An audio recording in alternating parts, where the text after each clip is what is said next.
What up, y'all? This is Tracy from Nerd Squish, and today we'll be talking about the epic metalness that is the season 4 finale of Stranger Things.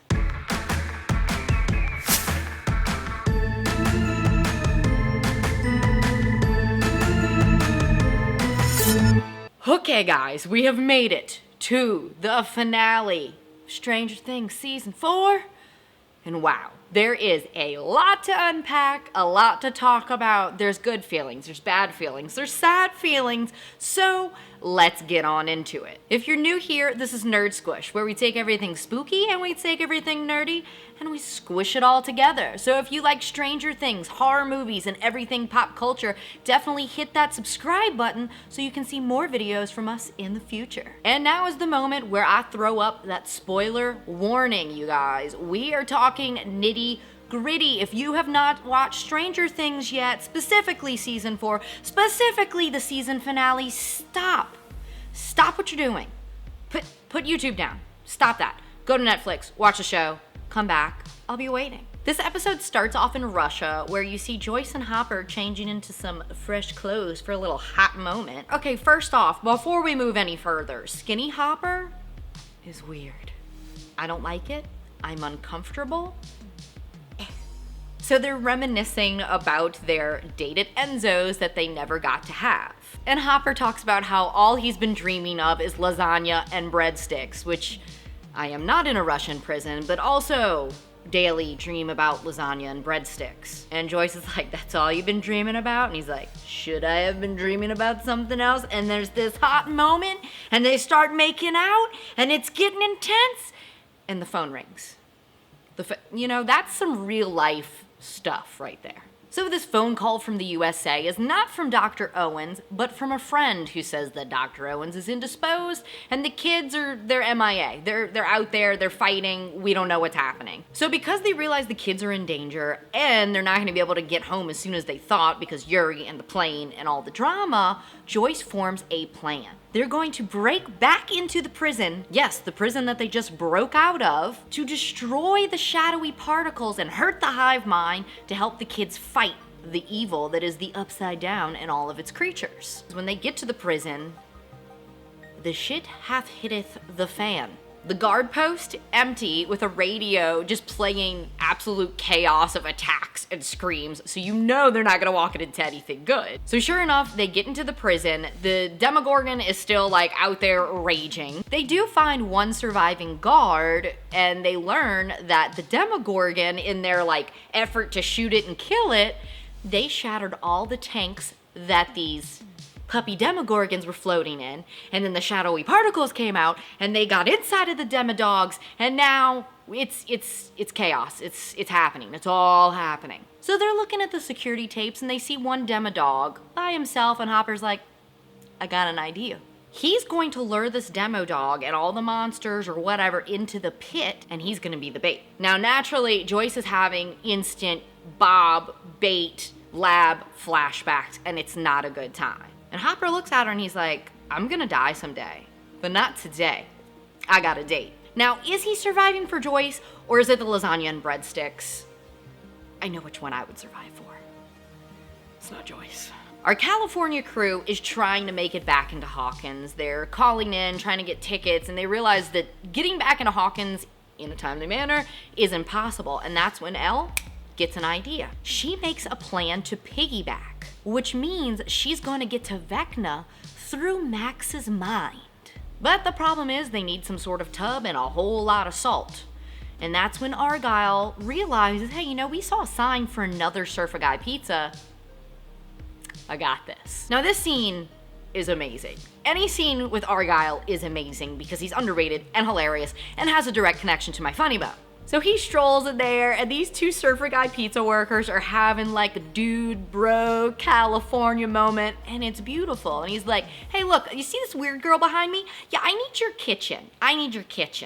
And the guy's naturally kind of hesitant to give that up, so that's when they bribe him with purple palm tree delight, and he quickly gives it up. All the scenes that are taking place at Surfer Boy Pizza are fantastic because throughout all of it, you've got Argyle just slinging pizzas. Because you know what? When you're fighting evil, you can't do it on an empty stomach. You need pizza. I realize we're talking about food a lot in this episode, or maybe I'm just focusing on the food because I have an unstoppable hunger.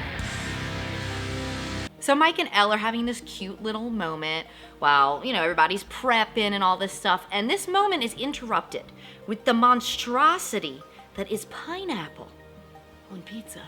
Mike, my dude, is like, no, I'm not, and they're trying to shove the pineapple pizza at him, and that's probably the single most terrifying moment in this show's history.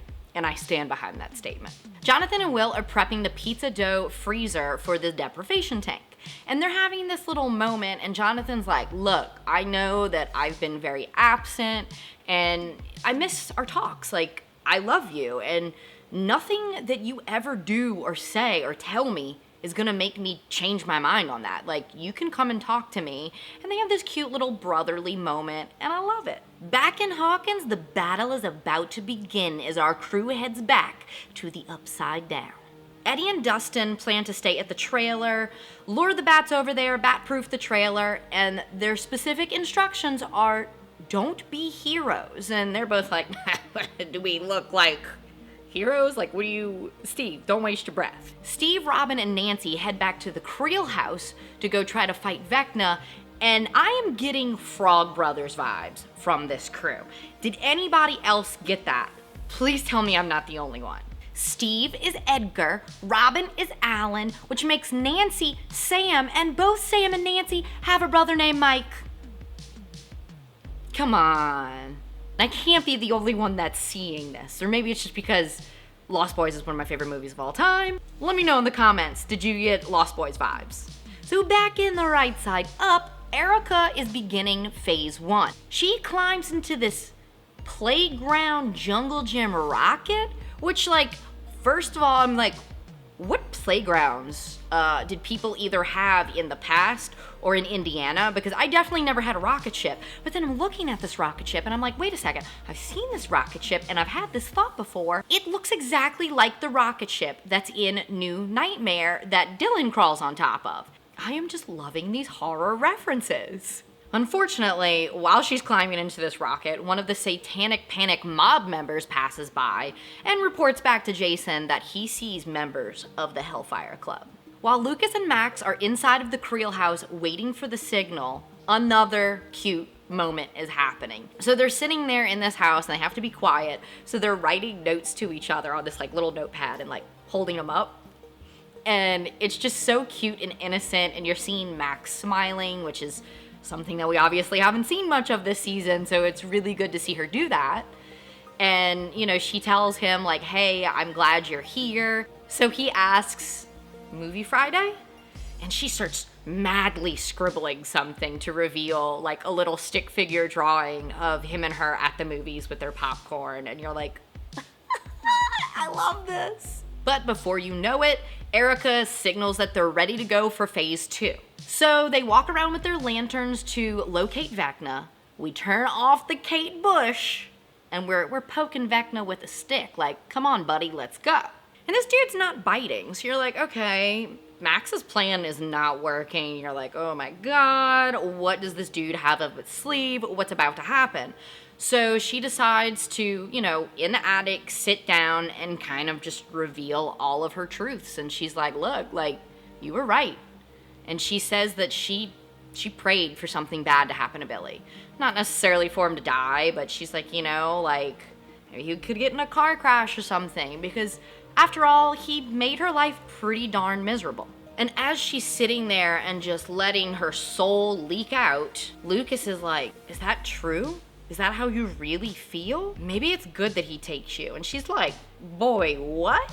And he starts doing all these things and you're like, what? Lucas, come on, we just started to like you again. And that's when you realize it's Vecna speaking through him and saying these things to Max, not Lucas. Phase 3 is beginning in the Upside Down with Eddie and Dustin. So after they've bat-proofed the trailer, Eddie walks into his bedroom. He sees that BC Rich hanging on the mirror with the vines wrapping all around. And he says, it's like she was destined for an alternate dimension. And it's pretty metal. It's already metal. We haven't even got to the full metal of this. And it's like, yes, Get that guitar, let's go. So Eddie asks Dustin, are you ready for the most metal concert in the history of the world? So Dustin plugs in that amp and Eddie starts shredding out Master of Puppets. And it is the coolest scene ever. I love this scene so much. We've all been waiting to see this since it first popped up in the trailer. And I think we all had our theories over what song was gonna play. I called it from the beginning that it was gonna be a Metallica song. I did not necessarily believe that it was gonna be Master of Puppets. I thought maybe For Whom the Bell Tolls or something like that. So he's shredding this, the bats are like coming in, the lightning is striking, it's beautiful. And what makes this moment even better is while Master of Puppets is playing, you're seeing all the other, characters and what they're fighting, and it's just this great montage that I love.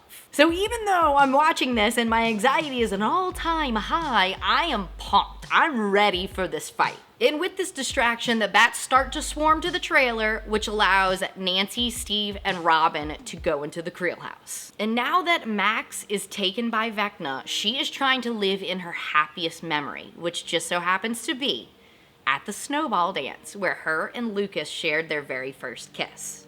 And she's hanging out, she thinks it's cool, it's chill, and then all of a sudden, the balloons start to pop. And blood is pouring out of them, and it's becoming dark, and that all familiar, upside down snow, asbestos, whatever the heck that is, starts to rain down.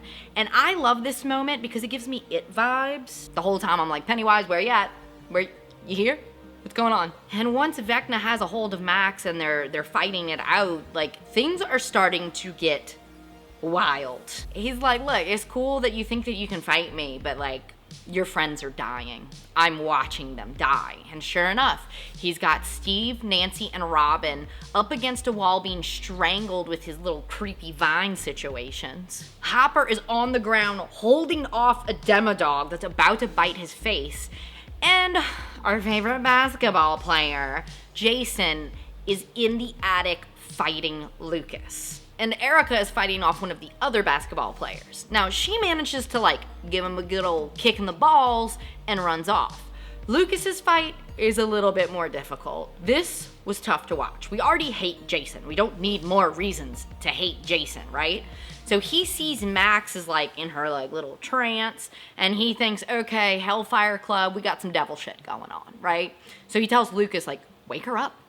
Make her stop that. And of course, Lucas is trying to explain to him, dude, if I wake her up, we all die. And naturally, he's not thinking, oh, there's actually an evil entity out here fighting us. He just thinks it's a whole thing with the satanic panic and the devil and blah, blah, blah, blah, blah. So he pulls a gun on him and the fight ensues. And while this fight is breaking out, Lucas steps on the Walkman.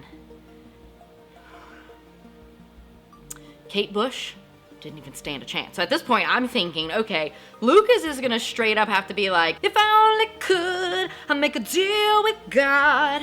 And hopefully he sings better than that. And on top of that, the bats are swarming to the trailer. So Eddie and Dustin have to get inside of the trailer, and they're trying to fight off the bats, and they're invading the trailer. The proofing didn't work. So they're like, okay, it's time to run. We gotta go back to the right side up. So Dustin climbs up and he's waiting for Eddie, come on, come on. And that's when Eddie cuts the rope and decides, you know what, I can't run away. I can't run away. I always run away, and I can't do it this time. So he gets a bike, starts pedaling for his life, and tries to distract the bats for more time. So Max is still fighting Vecna. She's pinned against the wall, got the vines. You're like, oh no, here she goes. And that's when Elle shows up. And Max can't believe it. She's touching her face. She's like, oh my God, are you real? And in Elle fashion of just not reading the situation, just looks at her very seriously and says, I piggybacked from a pizza dough freezer. And Max is like,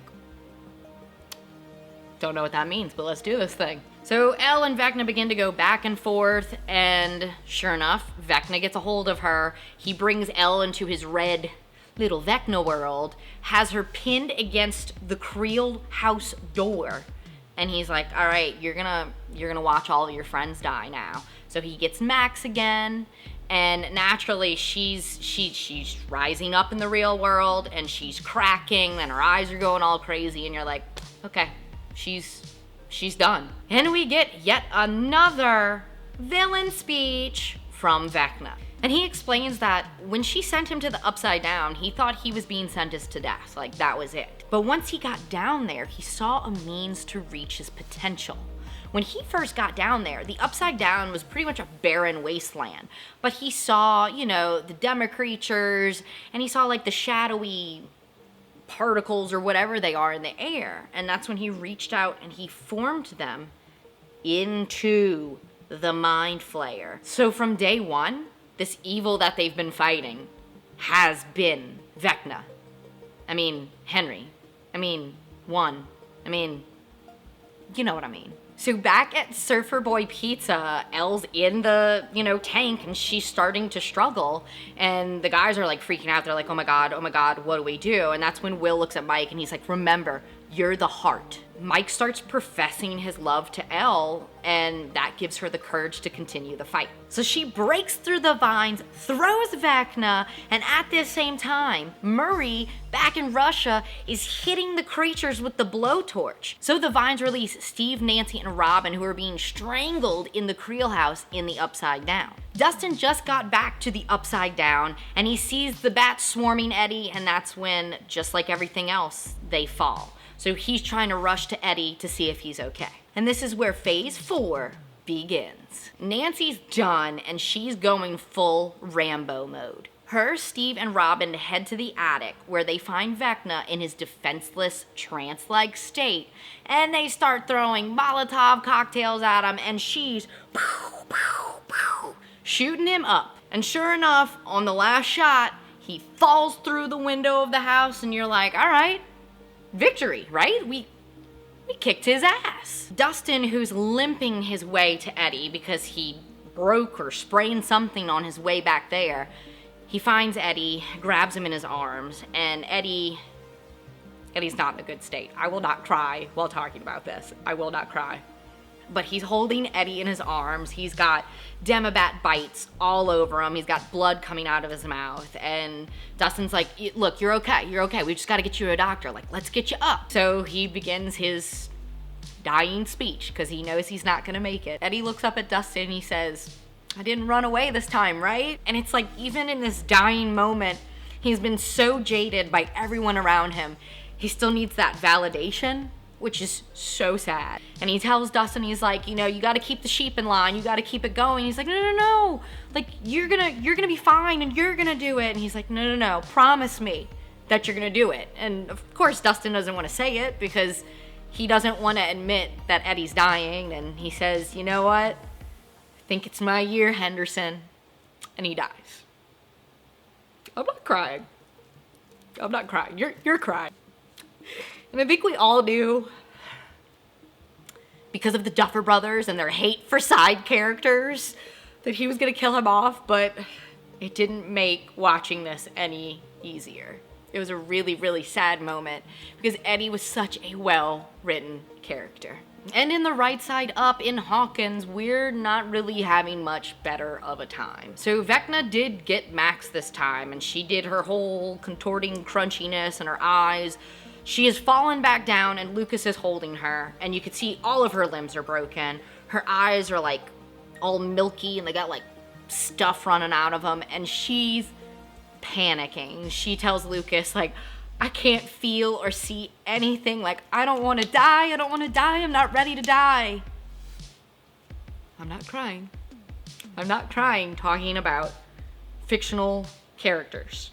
But, he's trying to comfort her as much as he can, and that's where, you see that she's died. And Elle is in her mind, like, trying to bring her back, but she knows that she's dead.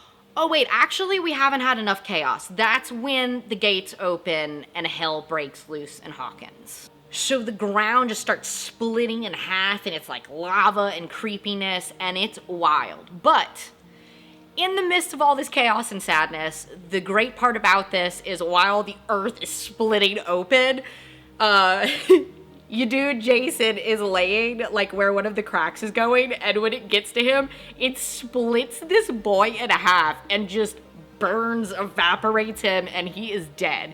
And I think all of that moment, we're all like flooding the living room watching this, crying, and we had to just stop and be like, haha. And then we jumped to 2 days later. Yeah. There's a little 2-day time jump. This is where my aggravation really begins. Our California crew is rolling into Hawkins in their Surfer Boy pizza van. And this is a really eerie scene for me personally because you see all these cars just flooding out of Hawkins as this van's going in, to which these people are probably like, who the hell ordered pizza during the apocalypse? So the media is telling everybody that this was an earthquake.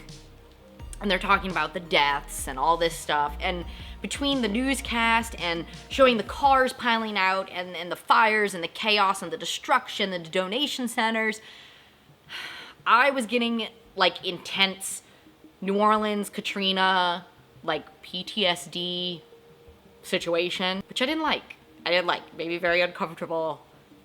It was rough. Our Hawkins crew and our California crew reunite, and they bring a bunch of donations to the school gym where, you know, they've got everything, whether it's food, clothing items, or they're like taking care of people that got hurt. And they also have a section where you can hang up flyers for missing persons because naturally, you know, natural disaster, you know, a lot of people die, go missing, whatever, and like there's just chaos and like people don't really know what's going on. So you see a glimpse of an Eddie poster hanging in the midst of all these missing posters, and naturally somebody's gone up and like put a Sharpie and made him like the devil and put all these satanic images because people still believe that he's the reason for these deaths. So his uncle goes up, takes that one down, and puts a fresh poster up. And that's when Dustin approaches his uncle. I'm not gonna cry. And he's like, hey, like, I'm a friend of Eddie's. And he's like, where is Eddie? And, not gonna cry. And he gives him his guitar pick necklace. And he's like, you know, I was with him when the earthquake hit, and he never stopped fighting. Up until the end, even in this town full of people that hated him, he never stopped helping people and being who he was.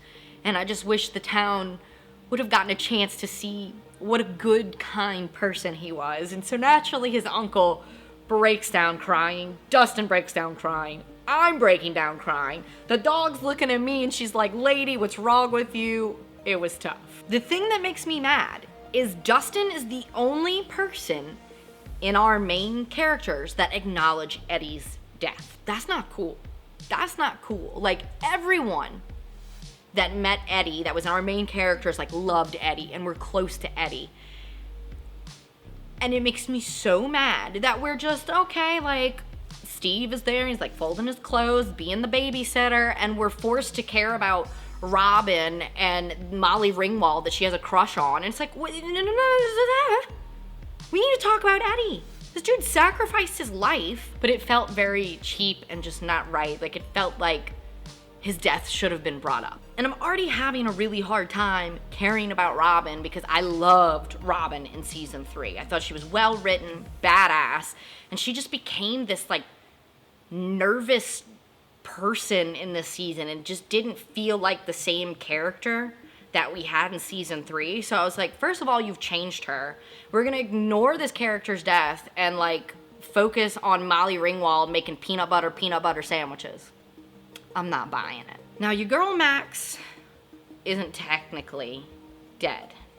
She's actually in the hospital in a coma. So the crew goes to visit her where Lucas and Erica are staying with her, and that's when Lucas tells them, like, she was technically dead, but something brought her back. But she's in a coma and they don't know when she's gonna get out. So Elle visits her mind and it's just black, space, darkness, nothing there because, let's face it, she's dead. So it's like she's alive, but at what cost? But then it brings to mind the question, like, he's saying, oh, a miracle brought her back. Well, Elle put her hand on her chest. So are we supposed to believe that Elle has like Frankenstein powers now? Like she can just bring people back to life? Like, what? I know, we're in a show that is very supernatural and like That's where I draw the line. I know, it sounds really stupid, but I was just like, not buying that. So the crew heads over to Elle and Hopper's cabin, and they're trying to clean the place up, and Elle just wants alone time. A lot has happened, so she goes into her room and shuts the door. She leaves it open 3 inches. So I'm already crying. And while she's in her room, Hopper walks through the door. I'm not gonna cry. Not crying. Look, you see these eyes? Not crying. And so they have their reunion, they're hugging, and it's just this beautiful, happy moment that probably made me cry the most in this entire episode. We're good. We're good. No tears have actually fallen out of my eyes, so it doesn't count that I have teared up, okay? So they exit the cabin and everybody's having their big reunion. We think everything's all happy and good and awesome. And then Will does the old touching the neck with the goosebumps. And then all of a sudden, the upside down snowflake thingies start raining down. They walk further out. They see the big, evil, dark, upside down sky. And like half this field is just barren and dead. And they know, all right, this dude fell out the window, but he wasn't on the ground when we found him. So Vecna's still out there, and this fight's not over. End scene. Giant cliffhanger. I mean, it sucks that we're left on a cliffhanger. And overall, I do really think that this season was excellent. I loved and enjoyed watching this season. However, I do believe that they played it too safe. You know, we went into this thing, and of course they're hyping it up because they want people excited. So we've been told, oh, there's gonna be all these deaths and, you know, blah, blah, blah, blah, blah. And like, technically,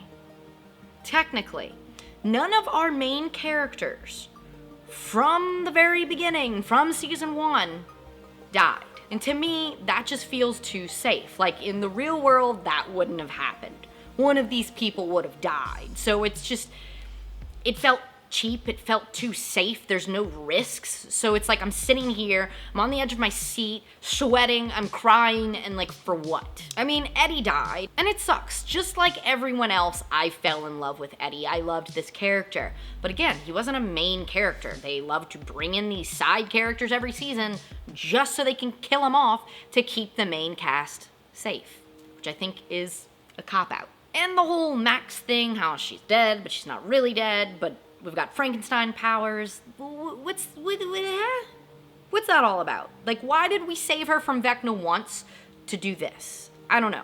Maybe it'll clear up and have a cool storyline in season 5.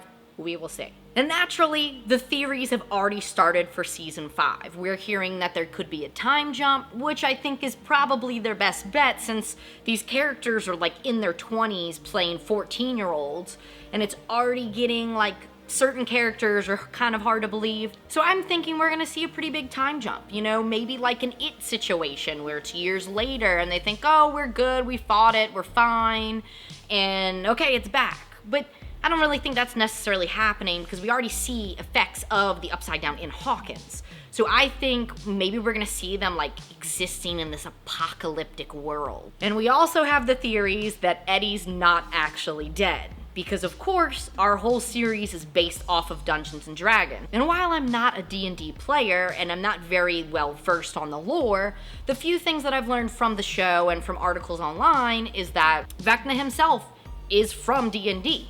And the only person that defeated him was his right-hand man, the human-vampire hybrid Cass, who was kind of brought up in that first episode.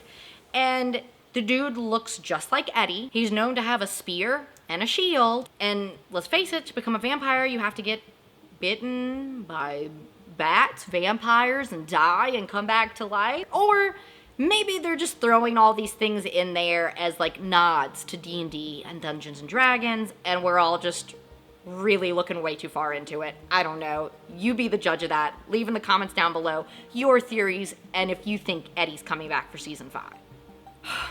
Okay, that was a lot. We said a lot. This is a really long video. And I'm sorry, but this was a chonky episode with a lot of juicy details, and there was a lot to talk about. But I hope you guys enjoyed this video and enjoyed this ride through Stranger Things Season 4 because I know I did. If you did like this video, don't forget to give it a thumbs up. And now that Stranger Things is over, we won't be doing any more videos like this, but if you want to see more Nerd Squish creations, whether it's talking about Halloween Horror Nights, which is probably not going to have Stranger Things at the event this year, but we'll see.